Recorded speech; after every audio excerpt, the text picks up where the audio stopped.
l'Assemblée nationale parce qu'on est presque séquestré. Donc Daniel disait, ça fait quoi un député dans une journée? Ben, je peux vous dire que quand je suis à Québec, j'ai pas le temps de faire autre chose qu'être à l'Assemblée nationale. Des fois, je rentre là à 7h30 le matin, je ressors à 10h30 le soir. Il y a beaucoup d'imprévus, il y a beaucoup de réunions, beaucoup trop.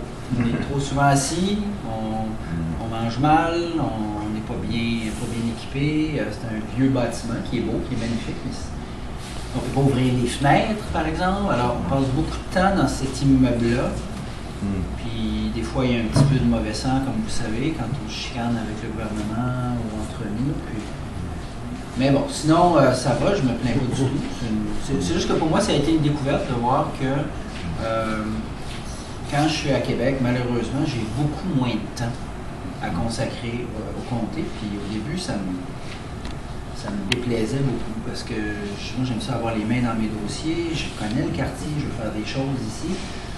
Puis il y a des jours où j'ai à peu près même pas le temps d'appeler les attachés. Alors, c'est vraiment une adaptation. Il faut aussi être capable à un moment donné de dire non.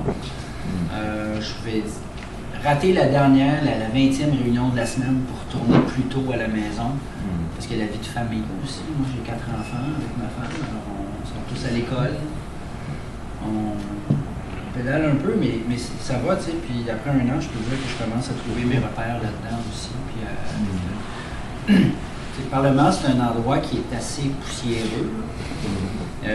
Dans plusieurs sens. Oui, dans plusieurs sens. Oui. Il y a beaucoup de normes, il y a beaucoup de cadres. Donc, déjà, juste de s'habituer à ça, c'est une chose. Puis après ça, il faut être efficace. Puis on ne se garoche pas non plus tout le temps partout. Alors, on va parler du comté d'abord. Puis je vais vous parler après un petit peu de ce qu'on a fait, de ce qu'on fait à Québec, parce que c'est un lien direct, évidemment. Excusez. Là, vous êtes ici dans le comté jusqu'à temps que l'Assemblée commence? Ou... Ça a commencé mardi. Ah, c'est déjà commencé? Oui, on a fait alors, une vous semaine avez déjà. passé une partie de l'été ici, quand c'était terminé? Oui, quand ça ne siège pas, je suis ici. Vous êtes ici, on Je peut. suis, Quand moi, ça je va suis en siéger, vacances là? ailleurs, là, mais je suis Mais exclusivement ils ont fait le ici. discours du trône ou non? Non. Non, non. Mais ça a commencé pareil pour que vous soyez là.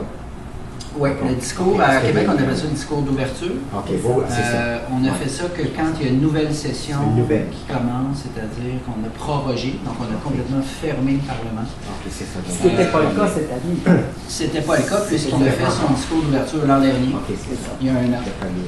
Puis maintenant, il n'y a pas eu de... Ça va continuer. On n'a pas fermé encore le Parlement. On continue. Donc, tous les projets de loi qui sont déjà sur la table restent sur la table. Ça continue, on progresse comme ça. Mais est-ce que vous siégez aussi à l'Assemblée nationale à un moment? OK. On a commencé mardi. OK, c'est fini.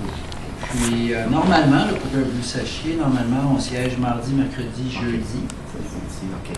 Ce qui fait que, normalement, il n'y a pas grand-chose de normal à ce job-là, mais normalement, je peux partir le mardi matin en train, puis revenir le jeudi soir. Ah bon, OK. Bon, moi, vous êtes ici. Mais c'est souvent des commissions parlementaires quand même, le lundi ou le vendredi. Ce qui fait que des fois, je suis un peu plus longtemps à Québec. Mais sinon, la semaine typique, c'est ça. C'est comme ça que je fais. Donc, je voulais vous dire d'abord, je ne sais pas si vous le saviez, mais vous allez avoir des nouvelles statues ici, hein, sur la place. Vous, c'est ça, c'est Pierre Falardeau? Pierre Falardeau. Oui, il va y avoir une sculpture d'Armand Vaillancourt. Oui, on a. Les deux sont d'Armand Vaillancourt. Ouais, Parce que Michel Beauté, c'est lui qui l'a fait, là. Oui. Alors, c'est pareil que ça va être installé assez bientôt. Ah, écoute, ça fait 4 ans qu'on attend. Ouais. Ah oui, bon. Mais M. Vaillancourt est un personnage. Oui, de 90 ans. Un peu. Puis, que je connais bien. Alors, il a une belle tête bien solide. Oui. On ne le pousse pas dans le dos. Ça va être fait quand ça va être fait. Puis, je sais qu'il y a des journalistes qui ont essayé de savoir cette semaine. Puis, Le tout, c'est qu'on dit à TV, c'est supposé d'être vers le mi-octobre, donc avant l'élection fédérale. OK. Est-ce que vous allez être présent?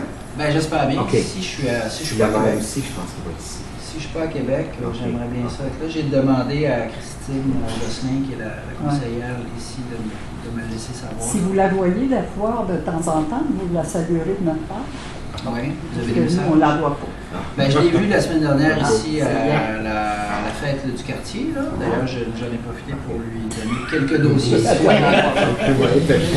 J'avais 2-3 post-it dans ma poche de dossiers citoyens de gens qui m'accrochent pour me demander des choses qui ne sont pas de ma juridiction. C'est ça. Moi, je ne m'occupe pas des stationnements pour personnes à mobilité réduite, mais je m'en occupe dans le sens que si je peux faire quelque chose, je fais quelque chose, mais c'est pas moi qui vais aller planter le poteau.